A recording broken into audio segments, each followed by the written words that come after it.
이 시간 우리 다 함께 일어나셔서 하나님 말씀 데살로니가전서 3장 1절부터 8절까지 있는 말씀 함께 보시겠습니다. 데살로니가전서 3장 1절부터 8절까지 있는 말씀입니다. 이러므로 우리가 참다 못하여 우리만 아덴에 머물기를 좋게 여겨 우리 형제 곧 그리스도 복음의 하나님의 일꾼인 디모데를 보내노니 이는 너희를 굳게 하고 너희 믿음에 대하여 위로하므로 누구든지 이 환난 중에 요동치 않게 하려 함이라. 우리를 이것을 당하게 세우신 줄을 너희가 친히 알리라. 우리가 너희와 함께 있을 때에 장차 받을 환난을 너희에게 미리 말하였더니 과연 그렇게 된 것을 너희가 아느니라.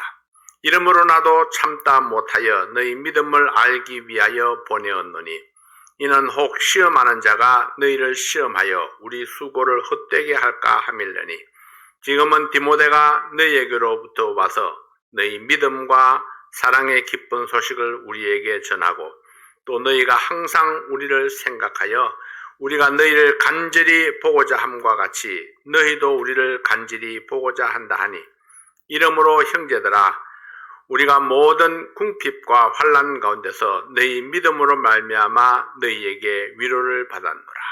그러므로 너희가 주 안에 굳게 선적 우리가 이제는 살리라. 아멘. 기도합니다. 아버지 하나님 감사합니다. 오늘 이 말씀을 통해서 데살로니가 성도들을 위로하셨던 그 하나님께서 우리에게 놀라운 위로를 주사 우리의 마음속에 주님으로 인해서 기쁨과 감사와 평안함이 넘치게 하여 주시옵소서. 이 시간을 온전히 주께 의뢰합니다. 예수님 이름으로 간절히 기도하옵나이다. 아멘. 앉으시겠습니다. 당신은 위로하는 사람입니까? 우리 자신을 돌아보게 하는 그런 질문입니다. 위로하는 사람인가? 나는 항상 위로자인가? 여러분에게 위로가 절실하게 필요했을 때에 누군가가 여러분의 곁에 있었던 것을 기억하나요? 아무도 없었다고요? 다 불행한 일입니다. 그러나 아무도 없었다고 생각하는 그곳에 실상은 많은 성도들이 안타까운 마음으로 여러분의 곁에 있었습니다. 내가 말할 수 없는 슬픔에 잠겨 있었을 때에, 내가 병중에 고통하고 있었을 때에, 내가 예상치 못했던 사고를 당했을 때에, 내가 감당하기 힘든 문제 속에 빠졌을 때에, 내가 춥고 배고팠을 때에 누군가 커피 한 잔을 들고 때로는 함께 기도하며 함께 말씀을 나누고 포근하게 살며시 안아주었던 성도, 말없이 곁을 지켜주었던 그런 성도가 있었습니다. 그리고 그곳에 우리 주님이 함께 계셨습니다. 다만 슬픔이나 아픔으로 인해서 나의 마음이 닫혀 있었기 때문에 깨닫지 못했을 뿐입니다. 우리 주님은 항상 모든 시간에 모든 경우에 우리의 위로자로 오셨기 때문입니다. 여러분 질문을 바꿔보겠습니다. 그러면 여러분은 누군가의 위로자가 되어 주었던 경험이 있습니까? 물론 있었겠죠. 그렇게 했었다면 그 시간은 우리의 위로자 되시는 성령의 인도하심을 신실하게 순종했던 순간들입니다. 성령께서는 우리가 위로자가 되기를 원하십니다. 이것이 주님을 닮는 것이고 또 주님께서 우리에게 원하시는 것입니다. 사도 바울은 환난과 핍박 중에 있는 성도들을 위로하고 함께 있기를 원했지만 유대인들의 대적으로 인해서 데살로니가를 떠날 수밖에 없었습니다. 데살로니가전서 2장 17절 18절 말씀에 보면은 형제들아 우리가 잠시 너희를 떠난 것은 얼굴이요 마음은 아니니 너희 얼굴 보기를 열정으로 더욱 힘썼노라. 그러므로 나 바울은 한 번, 두 번 너희에게 가고자 하였으나 사단이 우리를 막았도다. 사도 바울은 데살로니가를 떠나고 싶어서 떠난 것이 아니었습니다. 유대인들의 박해가 너무나 심했기 때문에 어쩔 수 없이 황급하게 떠날 수밖에 없었습니다. 그러나 몸은 떠나 있어도 마음은 항상 데살로니가 성도들과 함께 있었다고 고백합니다. 그 후에도 다시 데살로니가로 되돌아가서 성도들을 만나고 싶었지만 이것 또한 번번이 길이 막혀서 성공하지 못했습니다. 하는 수 없이 선교 일정을 조금 바꿉니다. 아덴에 머물기를 기뻐하여 아덴에 머물면서 디모데를 자기 대신 데살로니가로 보내서 성도들을 위로하고 믿음을 굳게 세우도록 했습니다.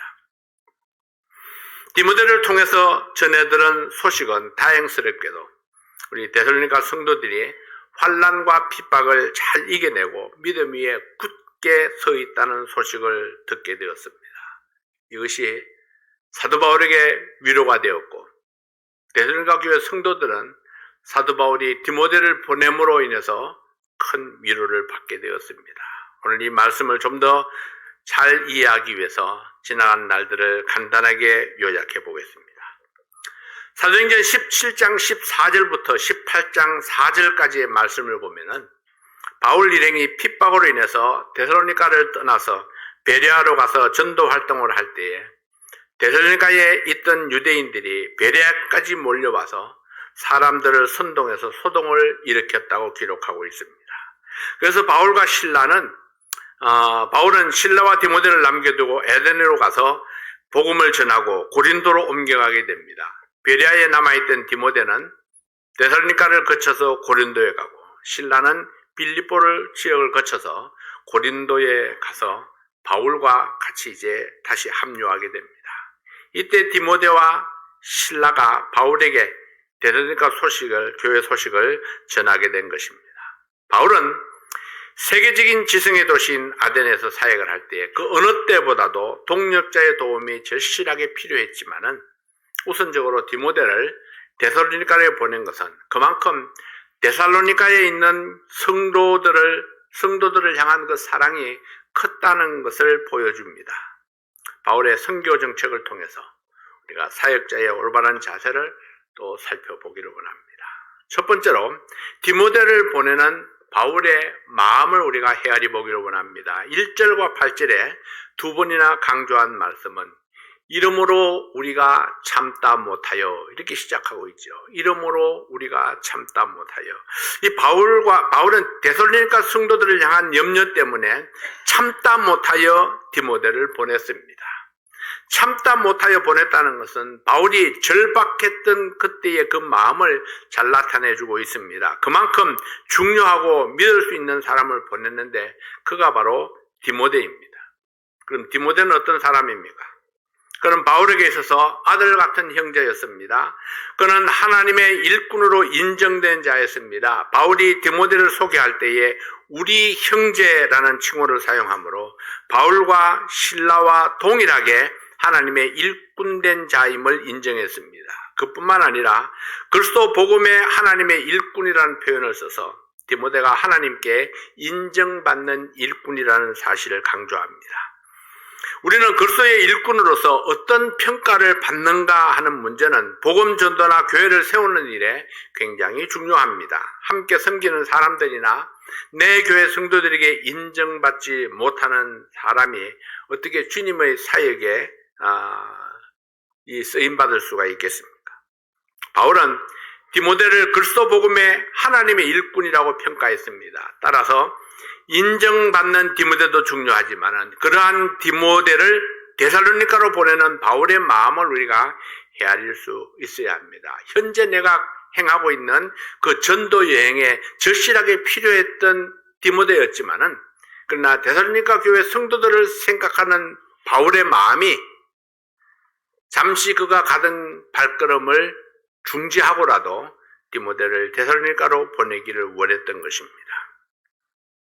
디모데를 인정하는 바울과 실라, 디모데를 긍정적인 눈길과 사랑으로 바라보는 그런 바울과 실라였습니다. 그래서 디모데를 격려하고 힘을 실어서 보내는 바울과 실라를 보면서 우리는 교훈을 받아야 합니다. 그는 단지 전도를 위해서 가는 사역자가 아닙니다. 환난 중에 있는 교회를 돌아보고 성도를 격려하고 소망을 심어주고 어떤 핍박과 환난에도 넘어지지 아니하는 그런 견고한 교회로 세우기 위해서 파송되는 일꾼입니다. 바울의 마음속에 데살로니가 성도들은 상당한 비중을 차지하고 있었습니다. 왜냐하면 그들이 받는 환난과 고통이 바울의 가슴을 짓누르고 있었기 때문입니다. 그들만 생각하면은 돌보지 못한 자책감, 그들을 향한 책임감, 이런 것들이 밀물처럼 밀려들었던 곳입니다. 바울이 복음을 전해서 영혼들이 모여들고 그리고 그들을 견고하게 이렇게 믿음을 심어주기도 전에, 교육을 시키기도 전에 핍박 때문에 떠나왔기 때문에 그들을 향한 안타까운 마음이 있었죠. 부모는 건강하게 잘 자라는 자식보다 순탄하게 탄탄대로를 가는 그런 자식보다도 아기를 낳고 젖을 물리지 못한 자식이나 제대로 돌보지 못해서 고생하고 있는 자식에게 더 안타까움이 있고 부모의 책임을 다하고 싶은 그런 애틋한 마음이 있는 것입니다. 마찬가지로 복음을 전해서 구원받은 그들이 믿음이 든든하게 세워지기도 전에 바울은 그곳을 떠나야만 했었죠. 그러나 성도들이 환난과 고통 속에 지낸다는 소식을 들었을 때에 또 몇 번이나 직접 가려고 시도했지만 이루지 못했을 때 누군가를 보내면은 효과적으로 그들을 돌볼 수 있을까 심각하게 고려하지 않을 수 없습니다. 이런 중요한 때에 그곳에 디모데를 파송했다는 것은 그만큼 디모데를 신뢰하고 있다는 것을 인정하는 것입니다. 사실 디모데는 바울의 전도로 구원받고 바울의 선교 사역을 따라 나선 지 얼마 안 되는 형제였습니다. 그러나 아직 목회 경험도 없었고 성도를 가르쳐본 경험도 없는 형제였습니다. 그러나 그는 지금 바울의 부탁을 받고 바울을 대신해서 사명감을 가지고 데살로니가로 갔던 것입니다. 저는 1979년 4월 말에 군에서 제대를 했습니다. 고향으로 돌아왔는데 신풍성서 침례교회는 그해 3월부터 벌써 2달째 새로운 목회자를 구하지 못하고 비어있는 교회였습니다. 옆에 교회에 있던 신자삼 목사님께서 본교회 오전 예배를 마치고 오후에 그 교회에 가서 주일 예배를 인도해주고 있었습니다. 5월 첫 주에 목사님께서 나를 불러서 신풍교회에 가서 설교를 하라고 맡겼습니다. 전 아직 목회를 결단하지 못했었고 신학 공부도 하기 전이었습니다. 근데 주일날 가서 그 교회에 가서 설교를 좀 하고 오라. 신풍교회는 신자삼 목사님께서 3년 동안이나 목회를 했던 곳이었고 목자 없이 버려져 있는 것이 너무나 안타까워서 저를 그곳에 설교자로 파송하고자 했습니다. 자격이 있을 수도 아니고 자신감이 있을 수도 아닙니다. 다만 목사님 말씀에 순종하기 원했고 그 일이 누군가를 괴롭히는 것이 아니라 복음을 전하고 예배를 인도하는 것이었기 때문에 순종했습니다. 그로 인해서 7월에는 주님의 소명에 응답해서 제가 사역에 헌신하게 되었고 오늘이 제가 존재하게 되었던 것입니다. 디모데는 주님의 이름으로 파송되는 일꾼이었습니다. 그래서 그는 파송받은 일꾼으로서 순종하는 마음으로 유대인의 박해가 극심했던 그런 데살로니가로 갔습니다. 이러한 디모데의 믿음의 자세 때문에 성공적인 사역을 이루고 기쁜 소식을 안고 다시 바울과 만나서 선교의 대열에 합류하게 되었습니다. 여러분, 바울이 디모데를 보낸 목적이 무엇입니까? 데살로니가전서 3장 2절부터 5절까지 있는 말씀을 다시 한번 봅니다. 우리 형제 곧 그리스도 복음의 하나님의 일꾼인 디모데를 보내노니 이는 그 이유는 너희를 굳게 하고 너희 믿음에 대하여 위로함으로 누구든지 이 여러 환난 중에 요동치 않게 하려 함이라 우리로 이것을 당하게 세우신 줄을 너희가 친히 알리라. 이것을 당하게 감당할 수 있도록 이 말이죠. 우리가 너희와 함께 있을 때에 장차 받을 환난을 너희에게 미리 말하였더니 과연 그렇게 된 것을 너희가 아느니라. 이러므로 나도 참다 못하여 너희 믿음을 알기 위하여 보내었노니 이는 혹 시험하는 자가 너희를 시험하여 우리 수고가 헛되게 할까 함이라니. 우리 수고가 헛되게 되는 것이 무엇입니까? 데살로니가 교회가 해체되는 것입니다. 그래서 디모데를 보내가지고 데살로니가 교회를 굳게 세우기를 원했던 것입니다. 성도들이 환난 가운데서도 굳게 서도록 하기 위해서 디모데를 파송합니다. 디모데를 보내노니 이는 너희를 굳게 하고, 디모데를 보내는 이유입니다. 데살로니가 성도들은 환난 가운데 노출되어 있었습니다.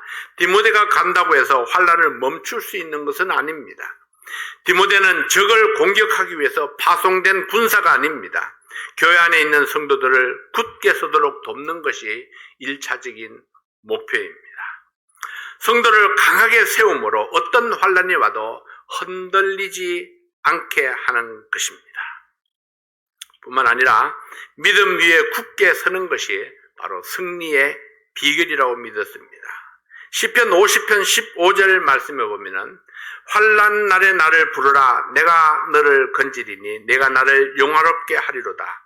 환난에서 나를 구해 주실 분은 오직 하나님 한 분밖에 없다는 사실을 믿어야 합니다. 그러므로 성도가 환난을 당할 때에 우선적으로 하나님께 도움을 구합니다. 그리고 다른 성도들에게 기도를 요청합니다. 하나님이 나를 도우시도록. 환난에 둘러싸였던 다윗이 하나님의 은혜를 받고 이렇게 자신의 경험을 노래합니다. 시편 40편 1절 2절 말씀에 보면은 내가 여호와를 기다리고 기다렸더니 주를 귀를 기울이사 나의 부르짖음을 들으셨도다. 나를 기가 막힐 웅덩이와 수렁에서 끌어올리시고 내 발을 반석 위에 두사 내 걸음을 견고케 하셨도다. 내가 여호와를 기다리고 기다렸다는 것은, 여러분 다른 말로 하면은 내가 기도하고 또 기도하고 기다렸더니 이런 이야기죠. 응답이, 하나님의 응답이 올 때까지 포기하지 아니하고 믿음으로 기도했다는 것입니다. 그리고 드디어 하나님께서 나를 기가 막힐 웅덩이와 수렁에서 끌어올리시고 내 발을 반석 위에 두어서 더 이상 내가 빠지지 않도록, 넘어지지 않도록 하셨다. 그렇게 노래합니다. 다윗이 이와 같은 믿음의 노래를 할 수 있었던 것은 자신의 인내와 자기 기도를 소개하는 것이 아닙니다.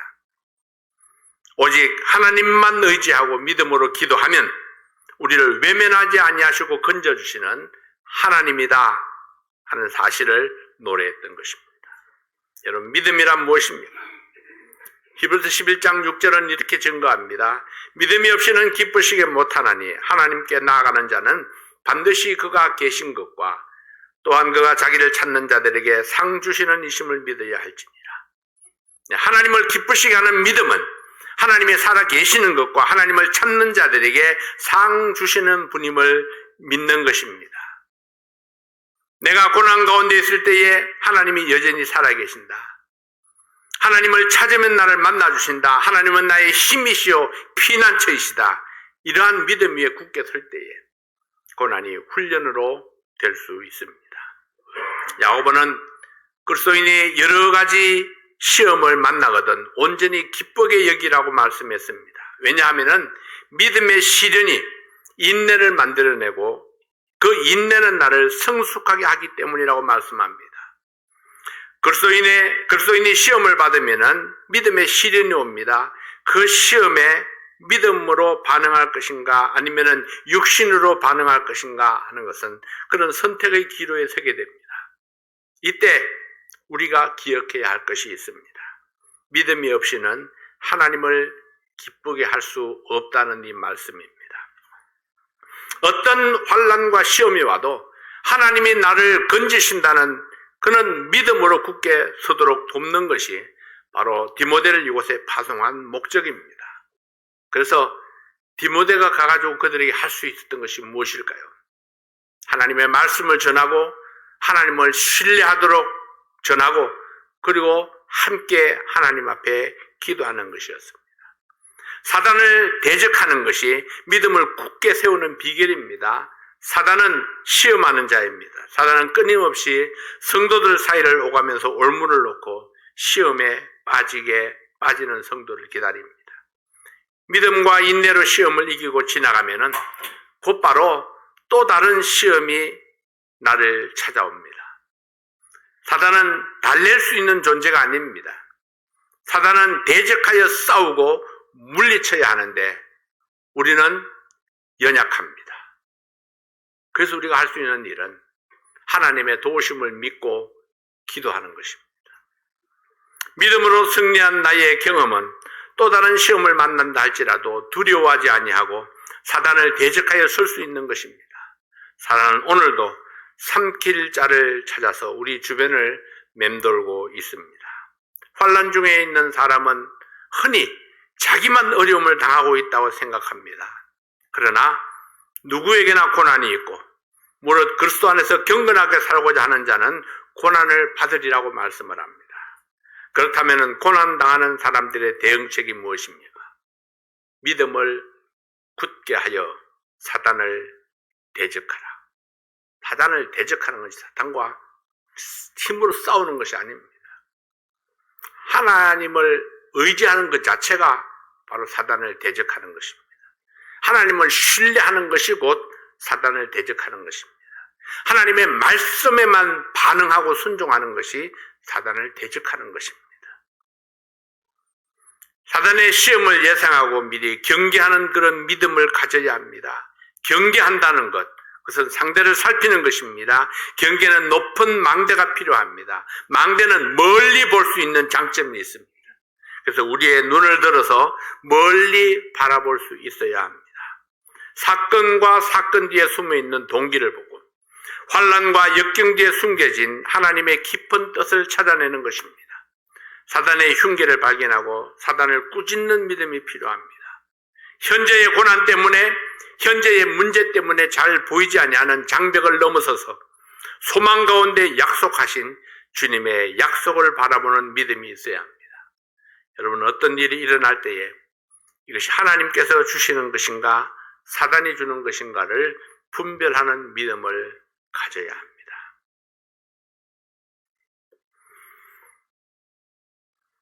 오늘 아침에 성경 공부를 보니까 하와가 실수한 것이 무엇입니까?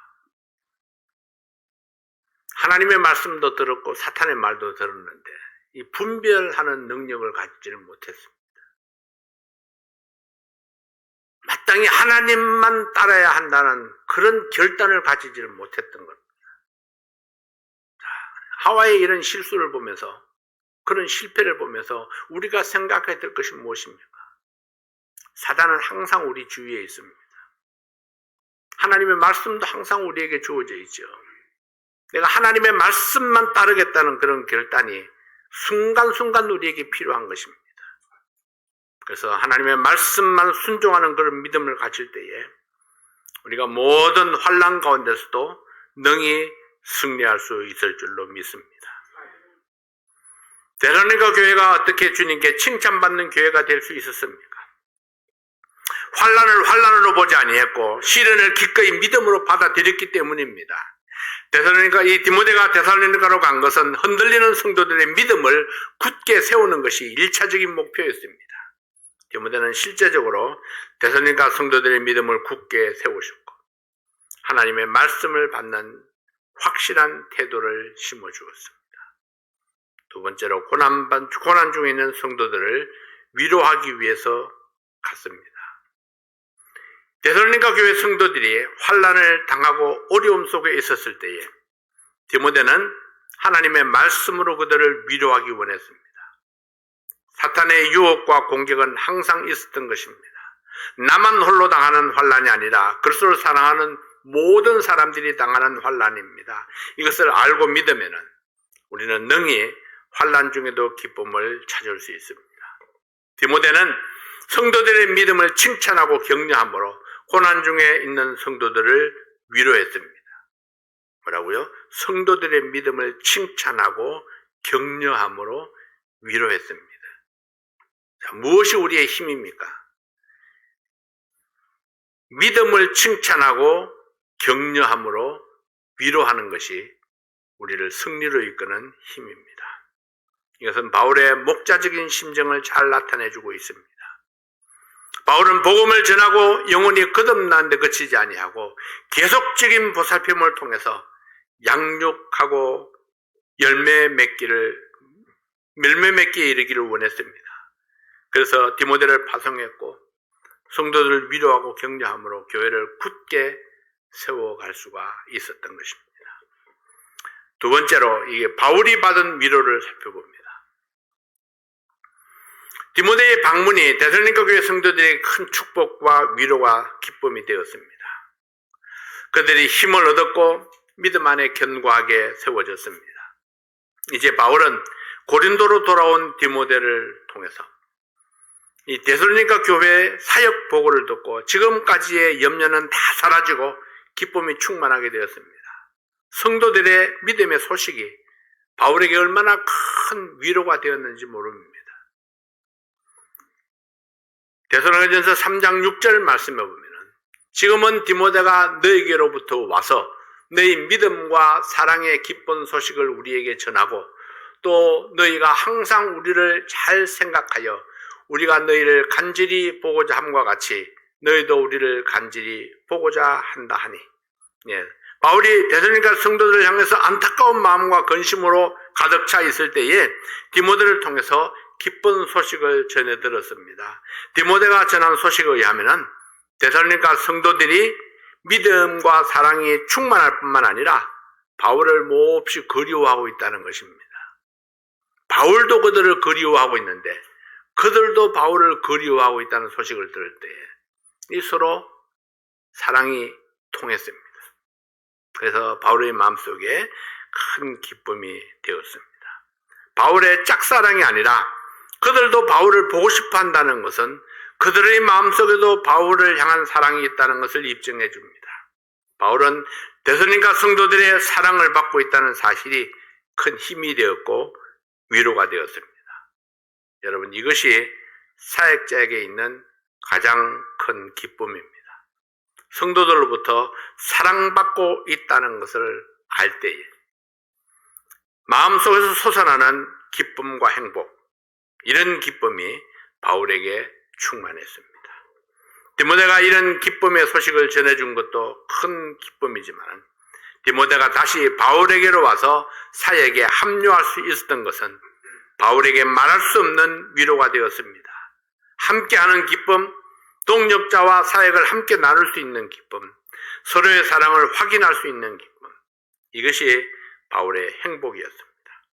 이 기쁨과 행복의 출처가 어디입니까? 바울은 이 모든 축복이 어디로부터 온 것인지 알았습니다. 디모데를 주신 하나님, 디모데를 신실하게 훈련하셔서 데살로니가에서 사용해 주신 하나님, 데살로니가 성도들의 믿음을 지켜주신 하나님, 그들의 마음을 감동하시고 그들을 통해서 바울을 격려하시고 세임을 주시는 하나님, 모든 것이 하나님께로부터 온 것인 줄 알았기 때문에 그래서 바울의 마음속에 하나님을 향한 감사가 넘쳤던 것입니다. 세 번째로 하나님의 위로를 위한 바울의 기도를 봅니다. 바울은 데살로니가 교회 성도들을 생각하면서 하나님께 기도합니다. 멀리 떨어져 있으면서 우리가 할 수 있는 것이 무엇입니까? 편지를 보낼 수 있고 전화를 할 수도 있습니다. 그러나 달려갈 수 없을 때에, 편지도 전화도 할 수 없을 때에 어떻게 우리가 위로의 뜻을 전할 수 있을까요? 내가 직접 도움을 줄 수 없을 때에 우리는 하나님께 도움을 구할 수 있습니다. 하나님께서 그들을 도우시도록, 내가 할 수 없을 때에 하나님께서 그들을 도우시도록 기도할 수 있습니다. 첫 번째로 데살로니가로 가는 길을 열어주시도록 기도했습니다. 이것이 바울의 소원입니다. 3장 11절 말씀에 보면은 하나님 우리 아버지와 우리 주 예수는 우리 길을 너희에게로 직행하게 하옵시며. 바울은 자신이 직접 가서 성도들을 위로하기 원했습니다. 사랑하는 성도들을 만나고 싶었습니다. 그래서 하나님께서 길을 열어주시도록 간구했습니다. 이 기도는 그들을 향한 바울의 사랑을 입증하는 기도이기도 합니다. 사랑하면은 보고 싶고 사랑하면은 만나고 싶습니다. 기도는 우리의 관심이고 사랑입니다. 바울은 아름다운 믿음으로 승리하고 있는 이 데살로니가 교회 성도들을 보고 싶었습니다. 그는 데살로니가로 보내줄 수 있는 분이 하나님밖에 없다고 믿었습니다. 사방이 바울의 대적들로 가득합니다. 왜 바울의 대적들이 이렇게 많았을까요? 바울이 하나님 편에 있었기 때문입니다. 예수 그리스도의 복음을 전하고 있었기 때문이죠. 그래서 그 복음을 반대하는 무리들이 사방에 도처에 있습니다. 이 문제를 해결하기 위해서는 하나님께서 그들을 누구를 주셔야 합니다. 그 반대하는, 그 방해하는 바울의 앞길을 가로막고 있는 사람들을 치워주셔야 하는데 사도 바울이 스스로 할 수 없기 때문에 사도 바울은 하나님 앞에 간절히 기도합니다. 하나님, 우리가 데살로니가로 직행해서 갈 수 있도록 길을 열어주십시오. 바로 사랑하는 성도들을 만나고 싶은 그 소망을 이루기 위해서 바울이 기도했던 것입니다. 세상이 내 길을 가로막을 때에, 환경과 여건이 나의 길을 방해할 때에 우리가 도움을 청할 수 있는 분은 오직 하나님입니다. 하나님은 모든 불리한 여건을 넘어서 문제를 해결하고 가장 좋은 길로 인도하실 수 있는 유일한 분이십니다. 두 번째로 데살로니가 성도들을 위해서 이제 기도합니다. 데살로니가전서 3장 12절 13절 말씀을 봅니다. 또 주께서 우리가 너희를 사랑함과 같이 너희도 피차 간에 서로 사람에 대한 사랑이 더욱 많아 넘치게 하사 너희 마음을 굳게 하시고 우리 주 예수께서 그의 모든 성도와 함께 강림하실 때에 하나님 우리 아버지 앞에서 거룩함에 흠이 없게 하시기를 원하노라. 모든 사람에 대한 사랑을 넘치게 해달라고 기도했습니다. 모든 사람을 사랑한다는 것은 서로 미워하거나 싸우는 사람이 없이 모든 성도들이 사랑을 나누는 것이고 그들을 핍박하고 대적하는 사람들까지도 하나님의 사랑으로 품을 수 있는 마음을 주시도록 기도했습니다. 쉬운 일일까요? 네, 쉽지 않습니다. 쉽지 않기 때문에 그래서 하나님께 기도하는 겁니다. 어려운 줄 알기 때문에 기도하는 거예요. 여러분 마음속에 이건 안 될 거야 생각되는 것들이 있죠. 이건 참 힘든다 이렇게 생각되는 것들이 있습니다. 그래서 우리가 기도해야 되는 겁니다. 누구나 할 수 있는 것 같으면 내가 하면 되죠. 우리가 환자들을 위해서 기도할 때 그러합니다. 내가 도울 수 있는 것이 사실 기도밖에 없기 때문에 내가 도울 수 있는 것은 너무나 미미하기 때문에 하나님의 능력이 그를 돕도록 하나님께서 기적을 일으켜 주시도록 나는 할 수 없지만 하나님은 하실 수 있다고 믿기 때문에 그래서 우리가 하나님 앞에 기도하는 겁니다.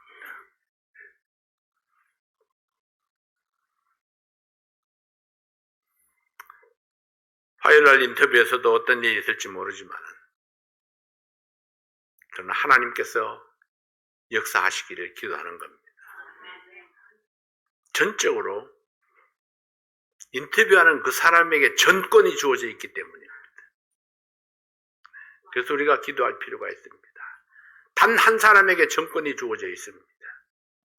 그래서 그가 사인을 하면은 땡 끝나는데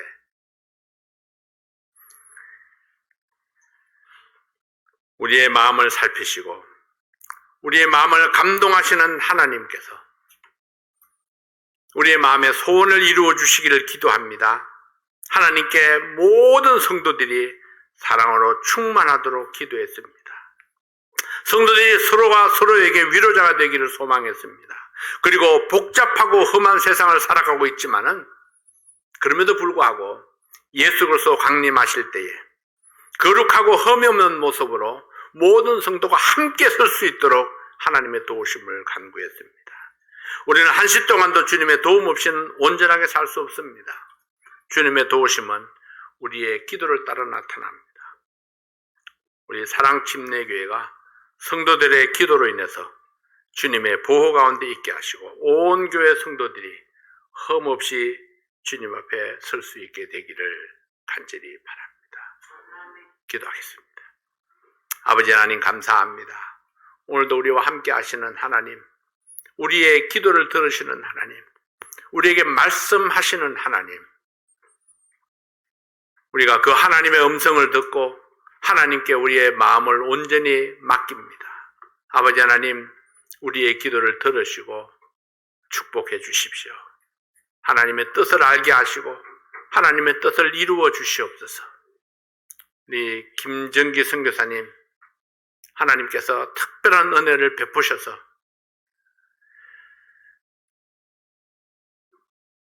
어렵고 힘든 싸움이지만은 이 항암을 이겨내고 승리할 수 있도록 도와주시옵소서. 아버지 하나님, 내일 모레 있을 또 박자매님 인터뷰에도 주께서 함께 해주십시오. 그분의 마음을 감동해 주셔서 우리 쉽고도 간단하게 이 인터뷰가 성공적으로 마쳐질 수 있도록 도와주시옵소서. 사랑하는 성도들 가운데에 어려움 중에 있는 분들이 있습니다. 아버지 하나님, 한 분 한 분 하나님께서 그 사정을 아시오니 그 형편대로 만나주시고 또 문제를 해결해 주시고 우리 하나님께만 영광이 되게 해주시고 또 하나님께 아름다운 승리의 간증을 드릴 수 있도록 도와주시옵소서. 오늘도 우리에게 주신 귀한 시간 감사합니다. 예수님 이름으로 기도하옵나이다. 아멘.